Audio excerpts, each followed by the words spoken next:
I died twice. Once eaten by zombies while James laughed. Once rejected by my birth family. This timeline, Dad and I built a fortress with livestock, years of supplies, and cameras everywhere. We survived invisibly while the world burned. Fresh eggs, good coffee, and complete safety. Now it's month 5, and we're watching civilization slowly rebuild itself. The zombies are still out there, shambling through abandoned neighborhoods, clustering near old population centers. But the military's finally adapting. National Guard units have established kill zones, learned their patterns. We watch on our cameras as coordinated teams systematically clear sectors, herding the infected into containment areas. The government never abandoned its people. They regrouped, adapted, and now they're reclaiming the country sector by sector with ruthless efficiency. I pulled up the cameras on James's side. His raider group had shrunk to 5 members. 3 had died in fights with other survivors. James himself looked gaunt, desperate, his movements more erratic. He's losing control, I observed. His people are questioning him. We watched James argue with one of his group, a large man who looked fed up. The argument escalated. James pulled a gun. "Don't you fucking question me. I've kept us alive this long. By getting us killed. We've lost 3 people in 2 weeks. He shot him. The man dropped before he hit the ground." I was already recording. That's his 48th murder. Dad looked at me. "You're tracking all of them?" "Every single one I can document." I pulled up my master file, a sprawling database I'd been building since day 0. Names, crimes, evidence. James is just one entry. There are 236 others. Jesus, Zara! Someone needs to remember. I saved the footage with timestamps and location tags. When the military establishes law and order, someone needs to know who did what. Month 6. The Archive of Evil. I'd hacked into every working camera in the city, security systems still running on backup power, traffic cameras, even private home security. 24 cameras became 200. I saw everything. "You're obsessing," Dad said, finding me on hour 16 of reviewing footage. "I'm building evidence." My eyes burned. This man has been stealing from weaker survivors. 3 thefts, 2 assaults, 1 suspected murder. Why? Because when the military command establishes proper courts, I'm handing them everything. Every crime, every criminal. Documented. Dad pulled up a chair. "How many?" 237 perpetrators, 400 confirmed crimes, 600 suspected. I pulled up a summary screen. 73 murders, 138 assaults, 42 sexual assaults that I have evidence for. That's comprehensive. These people think the apocalypse means no consequences. I saved another file. They're wrong. I showed him the interface I'd built, searchable by perpetrator, crime type, location, and date. Facial recognition, victim identification when possible. I can pull up every crime committed by a specific person. I demonstrated with James's file. Subject 001, 48 murders, 73 assaults, 6 confirmed tortures. You've got suspected crimes too? I track patterns. A heat map showing crime density across the city appeared. See this area? Heavy concentration. Multiple perpetrators. If I were law enforcement, I'd clear it out systematically. You're building a map of evil. I'm building accountability. I pulled up organized groups, 8 distinct raider factions with documented territories and patterns. 3 groups systematically target women. 2 specialize in taking children. 1 murders for entertainment. Dad studied my work. This is preparation for trials. This is making sure the monsters don't blend back into society when it rebuilds. I met his eyes. James is my monster, but there are hundreds out there, and they'll all face consequences. Month 7. Hacking and hunting. Over the next month, I hacked into 37 offline security systems. Most were easy, default passwords, no encryption. Some required work. bypassing firewalls, exploiting vulnerabilities. But I got in. Every single one. The recovered footage was horrifying. A man holding 3 people captive in a basement, torturing them. The same man, 3 weeks later, was part of a raider group, killing 4 people during an assault on the Western settlement. I documented it, cross-referenced with other crimes, added notes recommending execution upon capture. Dad found me on hour 20 of reviewing footage. Are you sleeping? Enough. Are you eating? You bring me food. Are you doing anything besides this? I tend the garden in the mornings. I pulled up another file. This is more important, making sure justice happens. Zara, this is consuming you. Let it. I didn't look away from the screens. Better than being consumed by nightmares. He was right, though. 18-hour days, reviewing footage, tracking criminals, building cases. I'd stopped painting, stopped reading. The nightmares had stopped, too. You couldn't have them if you never slept more than 4 hours. Month 8. Contact with command. By February, the military had established Regional Command Base Echo, 40 miles north, a fortified position coordinating civilian rescue, infrastructure restoration, and law enforcement. All civilian settlements report to RCB Echo for integration into recovery operations, the official broadcast announced. We have not abandoned you. The United States government remains operational. Order will be restored. I prepared 3 USB drives. Drive 1. Immediate threats. 20 active criminals with multiple murders each. Names, locations, patterns, weaknesses. Drive 2. Captured criminals. 43 people in custody at various settlements for minor crimes who had actually committed murders elsewhere. Drive 3. The complete archive. All 237 perpetrators. Full database with search functionality. James was in all 3 files, but he wasn't highlighted. Just subject 001 among hundreds. You're not giving him special treatment? Dad asked. He doesn't deserve it. He's a murderous piece of shit, but so are dozens of others. I sealed the packages. Command can decide who gets executed first. Dad stared at me. When did you get so cold? When I died twice and decided justice mattered more than revenge. I handed him the drives. James hurt me personally, but others hurt people I've never met. They all deserve justice. James doesn't get to be special just because he's my monster. We planned 3 deliveries over 3 nights. Drive 1 at the military police headquarters. Drive 2 at the detention facility. Drive 3 at the judge advocate's office. They're gonna know someone's been watching, Dad pointed out. Good. Let the criminals wonder if they're in my database, if the military is coming for them. Month 9. The reckoning begins.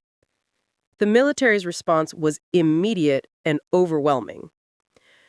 Regional Command has received comprehensive intelligence intel from an anonymous source.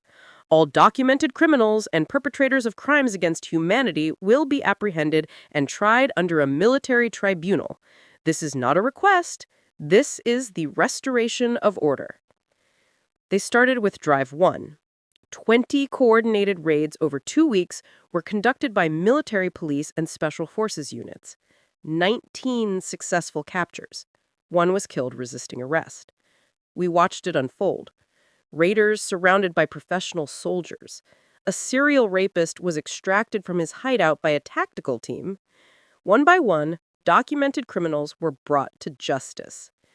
James was arrested in the 3rd wave. Not first, not special, just another criminal. James Parker, United States Military Police, drop your weapons and come out with your hands visible. James fired wildly, killing 1 MP before being tackled by 3 others. His 4 associates surrendered immediately. We'll testify against him! They were all zip-tied and loaded into armored transports headed to the detention facility. I marked his status as in custody, RCB Echo.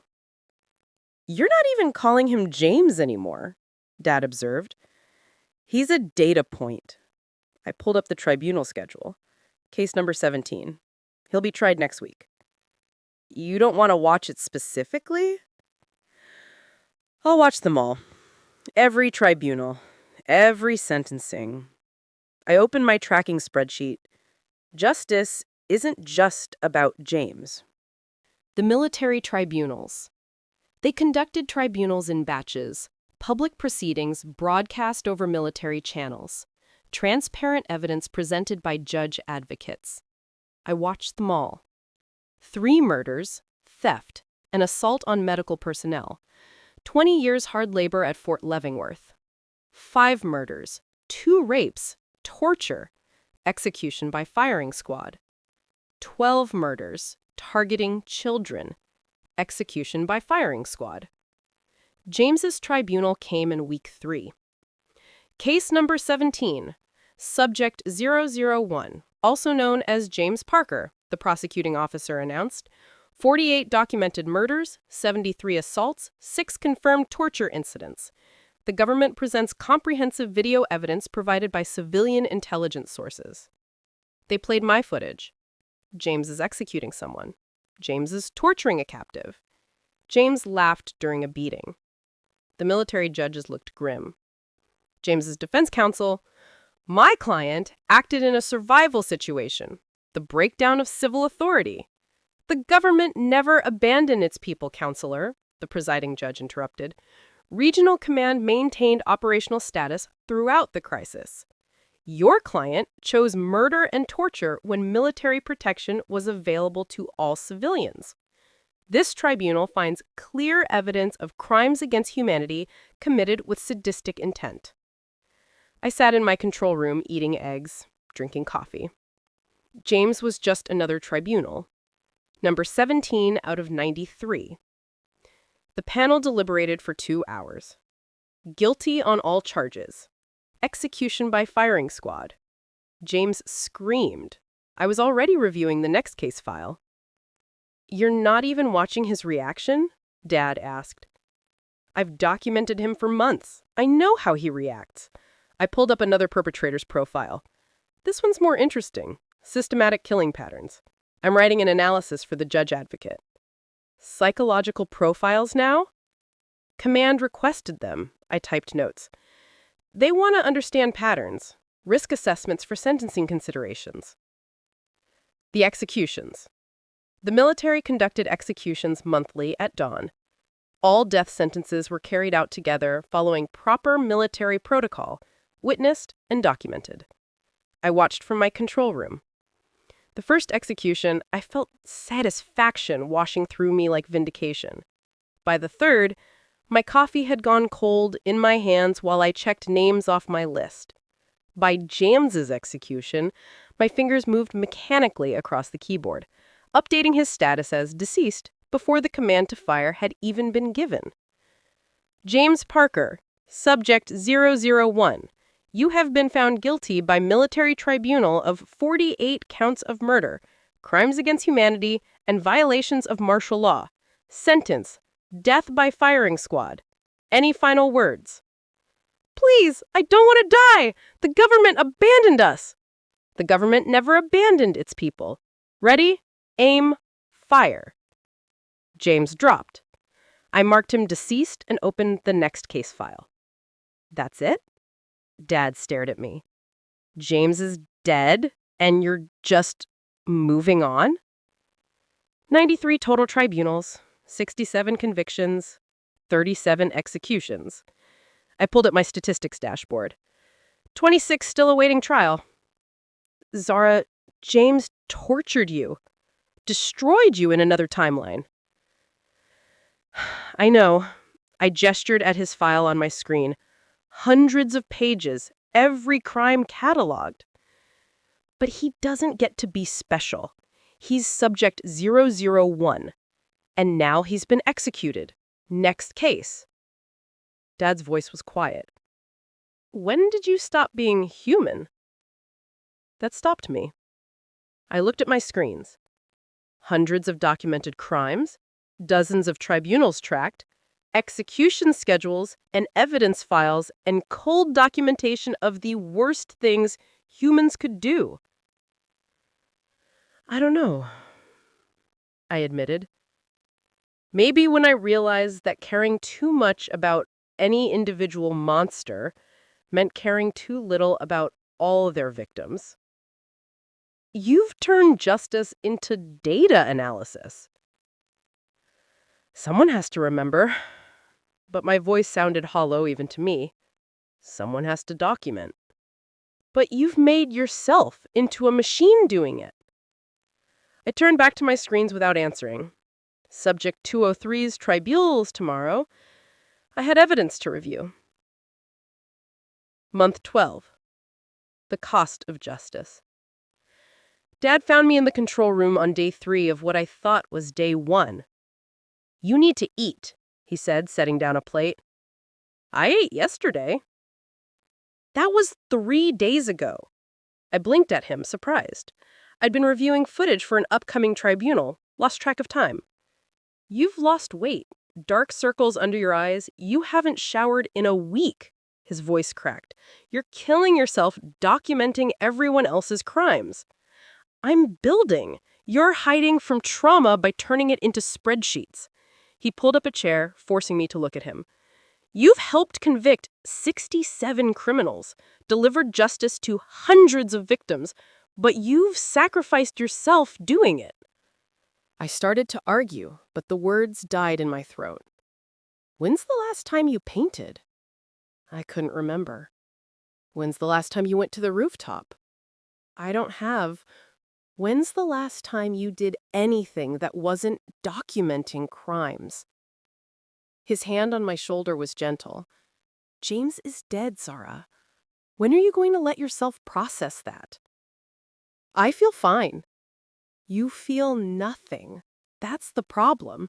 He gestured at my screens. "You've documented 23 of James's victims by name, but you've never acknowledged that you were one of them. That he destroyed you in another timeline?" I stared at the crime statistics, the tribunal schedules, the execution dates. He was right. 8 months documenting everyone else's trauma while refusing to acknowledge my own. I'd turned James into data so I wouldn't have to feel anything about him being dead.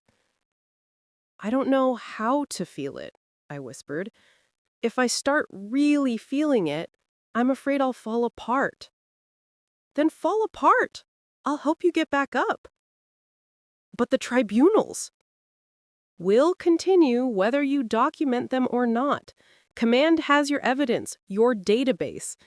He pulled up my statistics. "You've done enough, Zara. You need to stop, step back, actually live." I don't know how. Neither do I, but we'll figure it out together." He dragged me to the rooftop. The garden had grown wild in my absence. Tomatoes sprawled everywhere, herbs had gone to seed, and in a corner, flowers.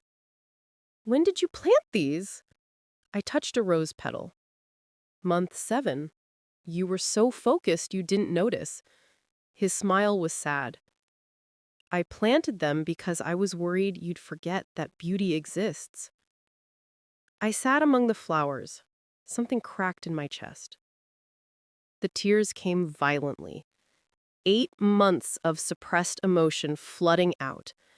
I cried for James's victims, for every person hurt by the monsters I'd tracked. For 7-year-old me stolen from a park. For Timeline 1 me destroyed by James. For Timeline 2, rejected by my family. For the woman I'd become, so focused on justice that I'd forgotten how to be human. Dad sat beside me, didn't try to stop it, just existed there while I fell apart. "James is dead," I said finally, voice raw, and I felt nothing. "Because you'd turned him into data instead of acknowledging what he was, your monster. I thought if I made him just another entry, it would hurt less." "Did it?" "No. It just made me feel nothing, which is worse." So now what? Now I step back, let command handle the rest. I looked at the flowers, at the wild garden, at the city below. My database is complete. My documentation is done. What will you do instead? Figure out who Zara is when she's not documenting crimes. I touched a sun-warmed tomato. Maybe start with remembering that beauty exists. Month 13. After documentation. I limited myself to 2 hours per day in the control room, just enough to update verdicts, track which criminals have been captured, monitor ongoing tribunals. No more 18-hour days, no more obsessive documentation. The rest of my time, I lived. I painted again. Chaos and violence at first, gradually gentler subjects. The garden, the city at sunrise, Sophie playing. I cooked elaborate meals with Dad, competing over who could make the best apocalypse cuisine.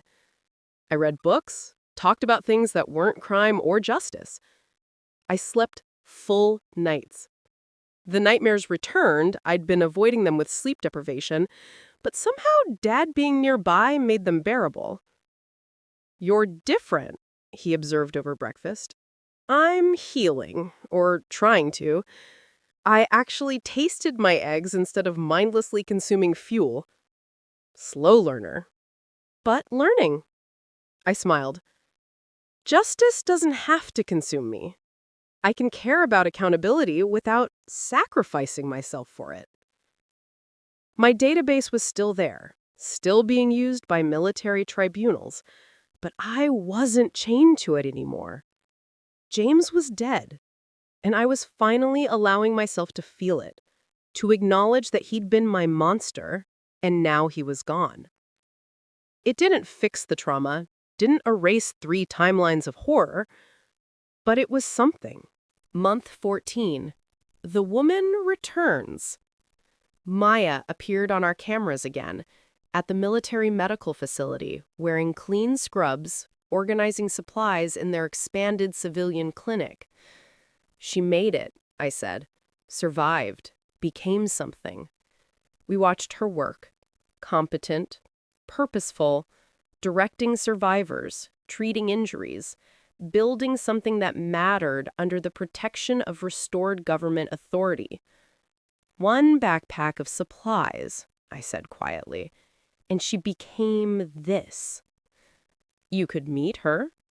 No, let her think it was anonymous benefactors. I smiled slightly. Some mysteries should stay mysteries. But watching her felt good, 1 act of help rippling into something meaningful. We should do it again, I said suddenly. Help people? Yes, not obsessively, but I pulled up settlement views. We have abundance, they have needs. Anonymous drops coordinated with military distribution routes. Building instead of destroying? Building instead of just documenting. I pulled up a map. Northern settlement needs medical supplies, Eastern needs seeds, Southern could use water purification equipment. We have all of it. Command is coordinating civilian aid. We can supplement anonymously. Mysterious benefactor? Something that creates good instead of just cataloging evil. I met his eyes. I spent a year documenting horrors. Maybe it's time to document hope. Epilogue. 1 year after justice. I stand on the rooftop at sunrise, watching the city wake up. Smoke rises from settlement cook fires. People move through streets that are finally safe. Children, including Sophie, now 6, play in courtyards that used to be death traps. In the distance, military convoys move systematically through infected zones, clearing and containing with practiced efficiency. The government never abandoned its people. It adapted, regrouped, and fought back with the full weight of surviving federal authority. My database is complete. 237 documented criminals, 78 convictions by military tribunal, 42 executions were carried out under proper legal authority. Civilization rebuilt with accountability and the rule of law restored. James Parker is dead. Has been for 3 months. And I'm finally processing it. Not with satisfaction, just with quiet acknowledgement that he's gone, that justice was served through proper channels, that I survived him across 3 timelines. The control room still exists. I still monitor it for 2 hours daily. But I'm not consumed anymore, not defined by documentation. Instead, I'm defined by what I build. Anonymous supply drops coordinated with military distribution routes, agricultural advice Dad broadcasts on civilian channels, flowers growing wild on our rooftop. A painting I finished yesterday, Sophie laughing in the garden, rendered in bright colors that have nothing to do with trauma. The military radio broadcasts news. CDC researchers at RCB Echo report promising vaccine trials. Human testing begins next month. The United States government remains operational. Recovery continues. A vaccine. Not today, not tomorrow, but coming. The government never walked away from its people. It held the line until the world stabilized. Breakfast is ready, Dad calls. Fresh eggs, homemade bread, actual butter. I head downstairs, leaving the sunrise behind. Below me, civilization rebuilds under restored government authority. Above me, flowers grow. Inside me, trauma slowly transforms into something that might eventually resemble peace. It's not redemption. Dad kidnapped me. That doesn't change. It's not healing. I died twice. That trauma doesn't vanish. But it's something. Building instead of destroying. Living instead of surviving. Creating beauty and justice and hope from ruins. James is dead. The database is complete. The vaccine is coming. We were never abandoned. Not by our government. Not by the people rebuilding it. And I'm finally allowing myself to be more than my documentation. More than the woman who cataloged horrors. More than the survivor who turned justice into data to avoid feeling. I'm Zara. Data analyst, survivor, daughter of a complicated monster, builder of databases and gardens, documenter of crimes and planter of flowers. I've died twice, destroyed my greatest enemy, delivered justice to hundreds through proper military channels, and built a fortress that's both prison and sanctuary. And now, finally, I'm learning to live. It's not enough. It'll never be enough. But it's more than I thought I'd have after dying twice. And somehow, impossibly, that makes it worth surviving for. The end.